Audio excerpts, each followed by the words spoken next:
how come the message isn't getting out in the media? So like, look, we're recording this now. It's January 2023. And I watched a lot of your recordings. It's amazing because a lot of your interviews like this on this topic go pre-COVID, all the way through. Why are we seeing the message even now? So now we're in January 2023. And when I still read, the news every day or talk to jurors, and I talk to a lot of jurors, I still don't get the message that I would disseminate on this topic. And I know that you would. I'm still getting resistance like defund the police, crazy. And I want to go the other way.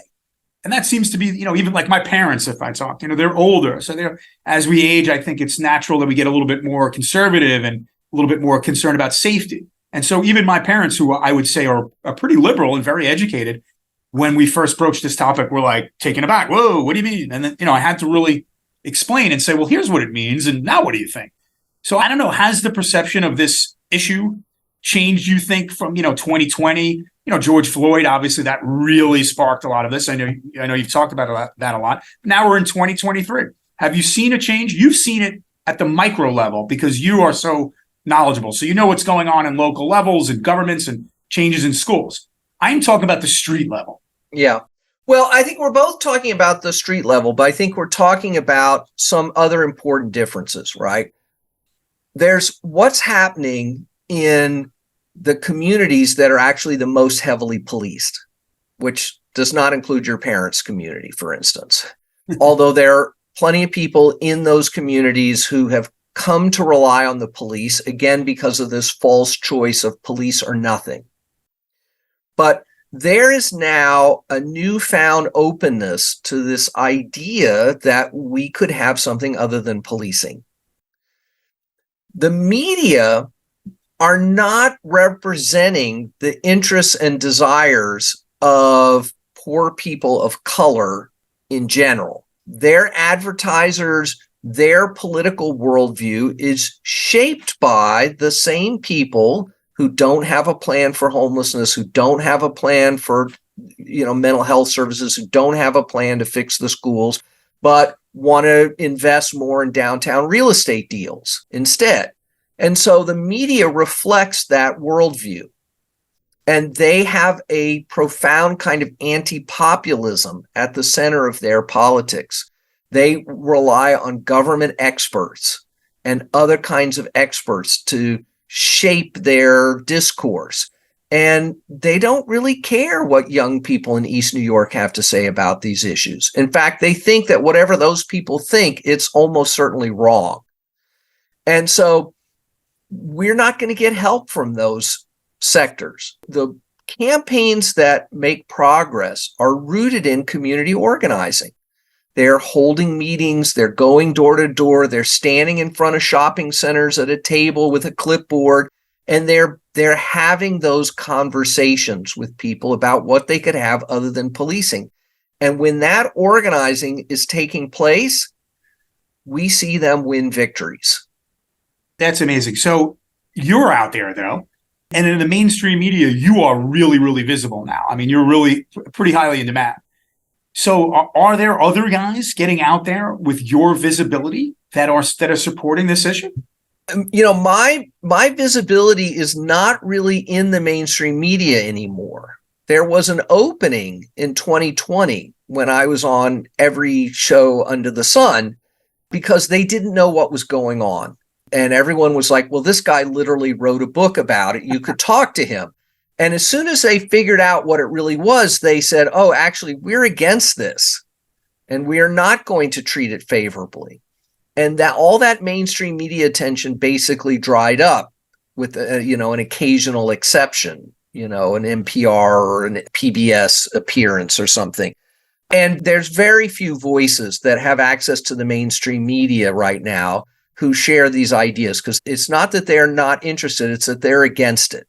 So there are lots of great voices out there other than me, and mostly people who come from these highly policed, high crime communities of color.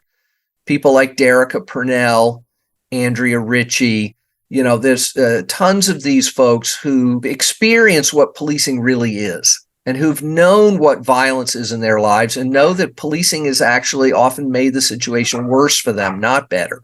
And I think it's important that those voices be centered, so definitely no one should choose me over them in a sense. I help out where I can. But there's a movement, there are national conversations, national convenings, people are sharing ideas, and there are a lot of voices out there that are available. But I think all of us understand strategically the priority has to be supporting local organizing, not trying to get on the editorial pages of the Washington Post. So again, you're really advocating bottom up. Yep. That seems really, really, really hard. Although I got to tell you, Alex, I got to say, it does align with one of my personal beliefs. Yeah, as a trial lawyer for all this time, I always used to say, well, I'm going to try to convince 8 jurors at a time of something, right? And then they're going to go talk to 8 spouses and 8 people, and it's going to go exponentially out. Look, if I have a regular automobile case, I get it. That's not an issue that affects the community. But I have other cases, like we just had a wrongful eviction case on Friday that resolved, and we really felt like we did the right thing. I've had a number of police cases. I had a very prominent boxing case I know you knew about, where we effectuated some changes that really at a legislative level. So I kind of feel like, all right, as a trial lawyer, I'm one person, but I could maybe make a difference. As, like if I throw a rock in the water and I see these exponential rings come out come out from that, one pebble in a pond, it could reverberate. I think one of the challenges here is, these groups do need legal support. And there are organizations like the Advancement Project and Civil Rights Corps and local groups like the Detroit Justice Center who are attorneys who are looking for potential impact litigation or even individual, cases that can help advance the community agenda. Now, that doesn't mean that every individual 1983 attorney needs to turn themselves over to some organization, but I think there needs to be some communication happening, in part because these individual cases sometimes result in settlements, and those settlements sometimes include procedural demands of these police departments. I've never been successful, ever. Yeah, well, New York is a particular tough nut in this regard because they have an army of people, who are there to prevent that. But of course, the Floyd case around stop and frisk did bring about substantial procedural changes. And I think that we need to have more of those conversations about whether or not the attorneys are, in addition to acting in the best interest of their clients, thinking about that in a more holistic sense. These clients live in communities. They're not just individuals. And what will make their community safer will make them as individuals safer. That's great. I wish that was easier to happen and that lawyers, we're hamstrung sometimes by having to represent an individual client, having the obligation. That's our primary obligation. Yep. Secondary obligation is, all right, effectuate some change, and hope you get that through the slog of litigation, which is really hard. But I've gotten to the end of litigations where I've said, I want to see something done.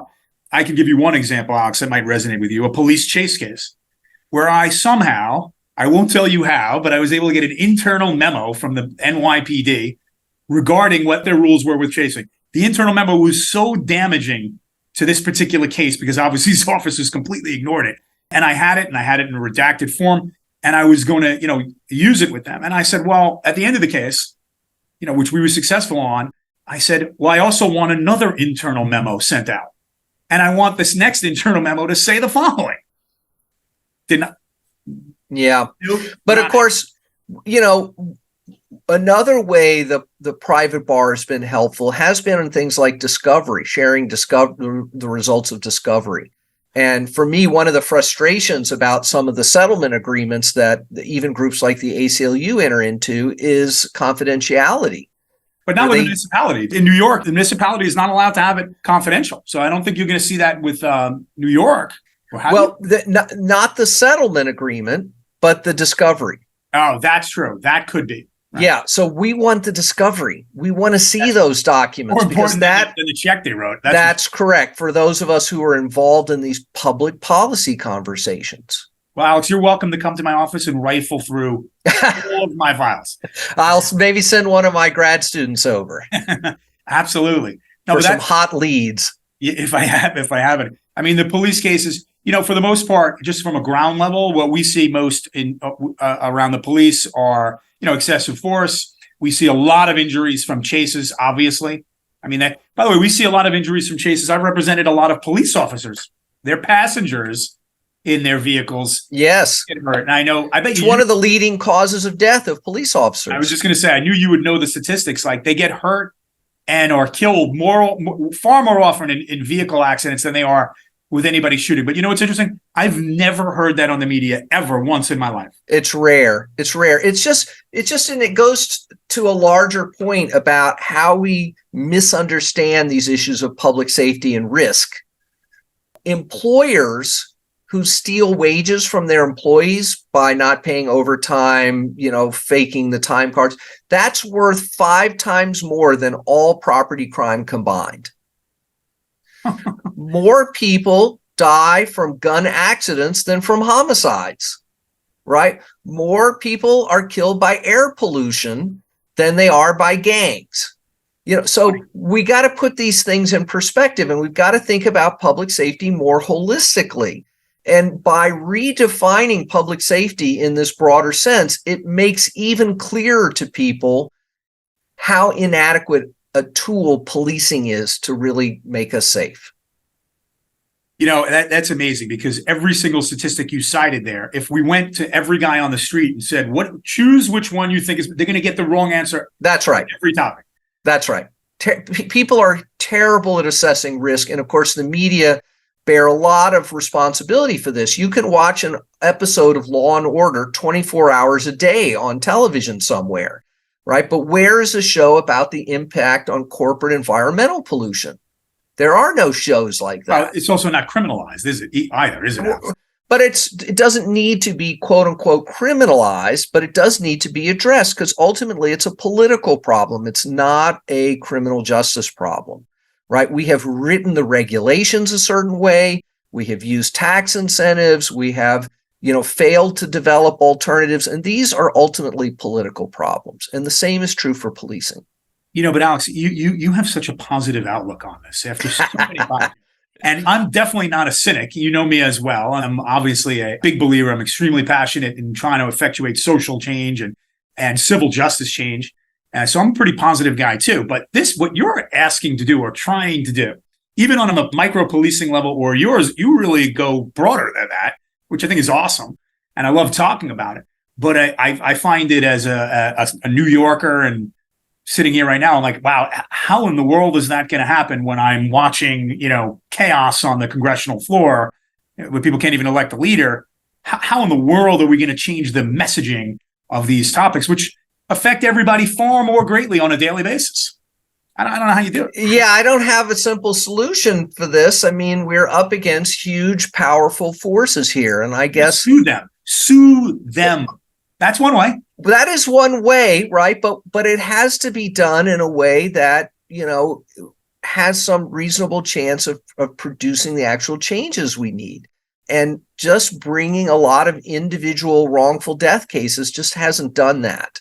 I know. So we've got to think outside the box a little bit here. And I think we have to do a better job of integrating those personal injury cases with these larger movement demands. So how do you do that? How does a street level lawyer like me, if I got a case and I say, wow, all right, well, this guy's hurt and and deserves compensation, but I think there's a bigger issue here, and I want to do something about the bigger issue. So give me a practical advice. By the way, I'd probably call you. And there are some people in law schools around the country who are doing this work and who are much more knowledgeable about this in a procedural sense than I am. Here in Brooklyn, Jocelyn Simonson at Brooklyn Law School has a clinic where they're exploring these ideas.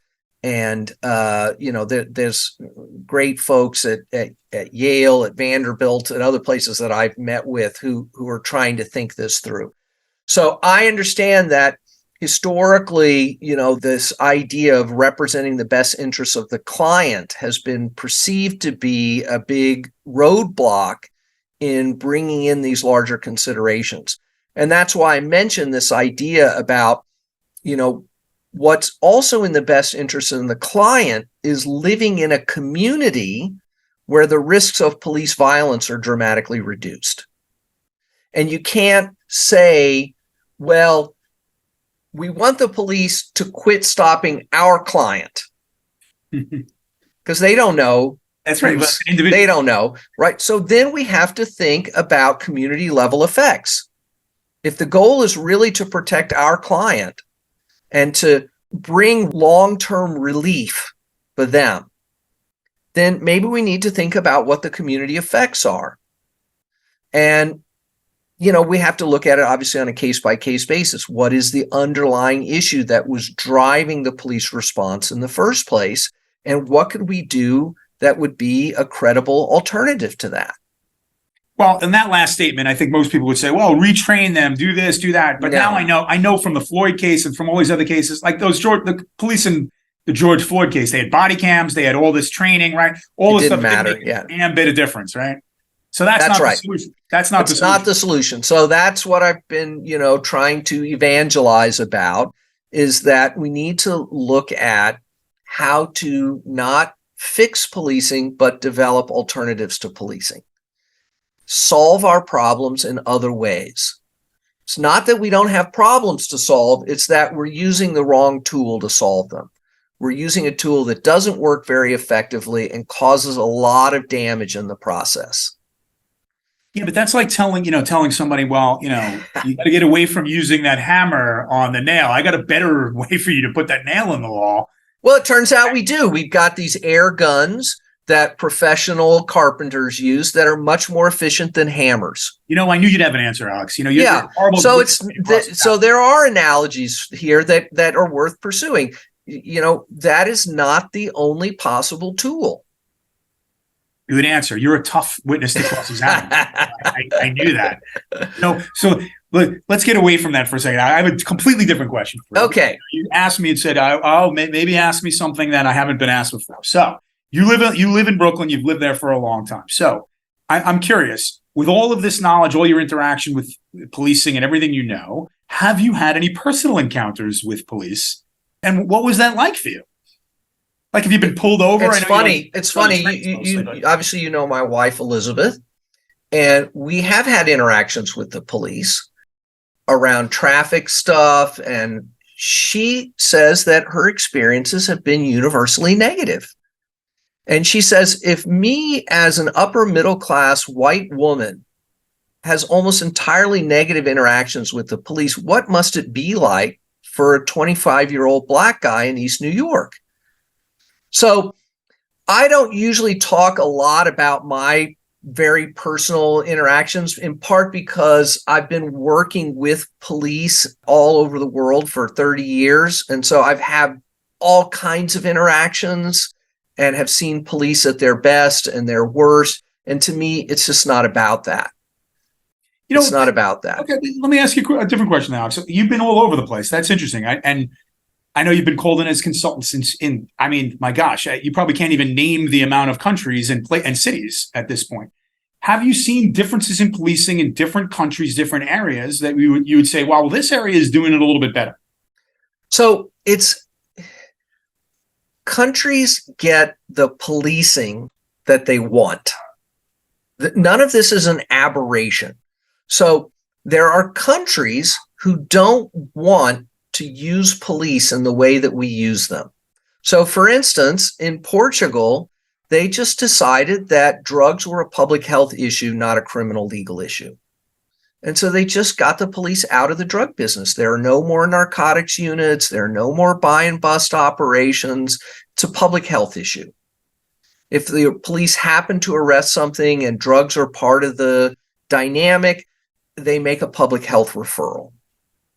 Has it worked? So what's been the result? Yes. The result has been a reduction in overdoses, a reduction in transmissible diseases, and improvements in community conditions. And I was just in Lisbon this summer, and you can see the positive differences. And the Portuguese police have been encouraging their European counterparts to follow suit. We're seeing it with the legalization of marijuana in the US, and in Oregon, voters even voted for broader decriminalization of all drugs at a low level. That's still being rolled out, but I think it's potentially a great model. Other countries have decriminalized sex work. The police, they got rid of the vice units, it's a business. And when we take it out of the shadows, out of the black market, we reduce the harm, we reduce the likelihood of trafficking, we reduce the likelihood of violence. In Europe, they don't put police in schools. I mean, they think we're crazy. They would never do that to their own children. Yeah. I agree. But you bring up the drug reforms in this country and the sex work reforms in certain other countries and decriminalization of these things. That's interesting for a couple of reasons. One, in support of, all these issues you're talking about, but two, in support of sort of a fundamental change in the way people think. Because I think even in this country, you and I are about the same age. I bet you when we were in our 20s, it would have been unfathomable to you and I to say we could walk out of our homes and go one block and buy marijuana legally. And buy some psychedelic drugs, by the way, legal, mushrooms and things like that. And now it's so prevalent that I think our children don't perceive it the way we did. So maybe there's a good example of a fundamental. Well, look, the Netherlands has had this kind of decriminalization, and marijuana usage there is quite moderate. And all the quote unquote problems that are associated with legal marijuana there are because of visitors from Europe who want to go there and party because they can't buy drugs easily at high quality in their own community. So the solution to that, of course, is European-wide legalization. So, yes, I mean, I will say, though, that in the 70s, there was also a big movement to decriminalization. And a lot of states, including New York, did pass decriminalization laws then. They just didn't go far enough. The momentum shifted in the 80s. And so now we're trying to create this new momentum and push it further. So let me ask you, Alex, you're not just the police expert. You actually have a lot more skills in education than just this one topic, which I think gets lost these days because of so much you've done in this area. But let's talk from a sociological perspective, because we're really talking about how people think, how to change the way people think from a sociological perspective. So when we talk about drug reforms or police reforms, or sex worker reforms, which these are great examples, right? How do you fundamentally change the way people think? The drug and sex work there has seemed to have been a change. The police reforming the way you think about policing, that's been met with a lot of resistance. I know you have a lot more knowledge and have seen a lot more progress than the average man has, but it still seems to be met with resistance, at least from a thinking perspective on a person. So from a sociological perspective, put on your different hat, Professor. Yeah. How do you effectuate that change? Well, the advice I give to local governments, to elected officials, to community-based groups is you have to have concrete conversations with people about the conditions that they live in, not as a general abstraction.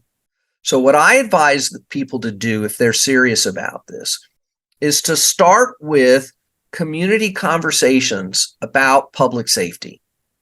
What is it that you are afraid of? Is it that your kid's going to overdose? Is it that your car is getting broken into? Is it that there are gang shootings? Like, what is it? And it's not the same for every community, right? People experience these things very differently. Often their perceptions are not really in touch with reality because they've watched too much television and stuff. So we need some reality check in these conversations, but these problems are real. And we need to get those fears out onto the table. Not deny them, not paper over them, get them out on the table, because that reduces the emotional salience that can be so easily manipulated by the tough on crime folks. And then we need to talk concretely about how to address those feelings of unsafety. There are things we could do.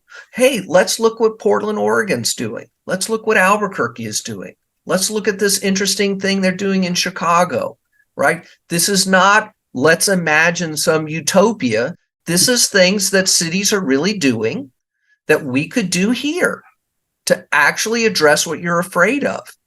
And it turns out it will do it in ways that don't come with all the negative costs that come with policing and mass incarceration. But this is very labor intensive. You're absolutely right. We can't solve it because I got on MSNBC for 2 minutes and 30 seconds. No, you're right. You know what, Alex? But this is one way to solve it, to continue to have these conversations Yes. at dinner tables, over a Zoom call, in the street, with our families, with our colleagues, with jurors. And so I'm glad to have the conversation. You're an extraordinarily interesting guy, but also very educated in this area and doing some really good things. But you know what, Alex, because I'm going to let you go, because I know you want to go to lunch with your wife. Will be very mad at me if I... You'll hear about it. Exactly. If I get it. But you know what's interesting, Alex? With all of your bio, there's one thing, all the stuff you can look up on you, because you're a really easy guy to look up and learn a lot about.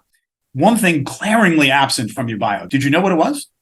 I'm fascinated. Tell me. Mixologist. I don't know that's not on there. How could you not have that on there? Which goes hand You got to in hand. leave some mystery for people. Kind of goes hand in hand with a sociologist professor too, trying to effectuate change from a ground level, one by one. So you're awesome. I love what you're doing. I love chatting with you. I'm so glad you were open to chatting with me and letting me record it. That'll be awesome for me and the 17 subscribers that I think I have. So I really appreciate it. You're awesome. My pleasure, Paul. We'll continue the conversation over a cocktail shaker next time. That much more fun.